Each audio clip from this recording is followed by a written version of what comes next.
and you will clearly see that doesn't look square. So, what you do is, ask them to close their eyes, turn their head backwards and forwards, and then stop. And then say, right, open your eyes. I'm not square. Well, don't move it. That's because proprioceptively, their OA joint is telling them they're square, but when they open their eyes, they realise they're not. So what you do is, you palpate the transverse processes of C1, like Zeus is doing there. Shift the skull till you find the loose pack position. Your fingers should be in line with the lips. Now what you're going to do, you're going to lift the right occiput off the right facet and feel for that quality of movement. Then you're going to put it back and you're going to lift the left occiput off the left facet. You determine which one feels restricted. Then what you'll do is you'll bring them into extension. Mind you, you've done a vertebral artery test before you did this to make sure they weren't going to collapse on you. Take them into extension and take them into the dysfunctional position and compare the quality of that movement. Bring them back to neutral, take them up into flexion.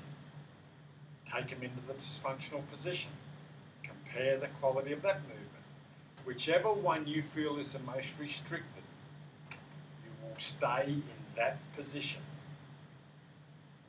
Now, let's say, for example, Zeus thought flexion and side bending right was the most restricted position. She rotates the client's head to the left because it's opposite until she feels movement on the transverse processes of C1. When she feels movement, because she rotated the head to the left, she puts her left finger on the anterior aspect of C1 transverse process.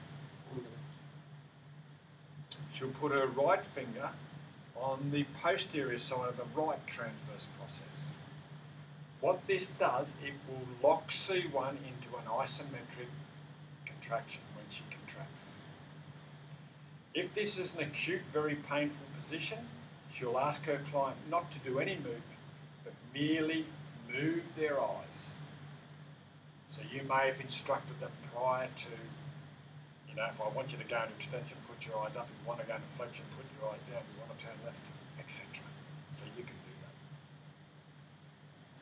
And that's how we would correct it. You go back and you've done it a couple of times, you're going, this correction didn't improve as much as I would have liked it to. So then what you're going to do, you're going to go down and check C2. Now C2 is not a facet joint dysfunction. It is type 1. It's from all the suboccipital muscles that cross and attach there. So now what you do, you put your finger on the right side of C2 spinous process and rotate the head to the left. If you feel movement at C2 spinous process before 45 degrees, you've got a dysfunction.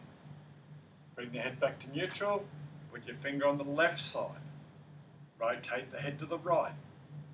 If you felt movement before 45 degrees, you've got a dysfunction. So you will hold it and you will tell your client to contract 20% effort and stretch all those muscles. When you've got to 45, bring them back to neutral, then bring them up to mid-flexion. Do the same. Bring them back to neutral, take them up to full flexion. Do the same. You clear C2 because it's responsible for about 60% of cervical rotation.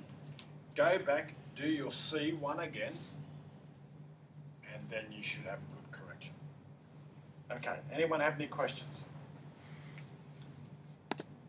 Righto, Zeus is going to do it on a client now.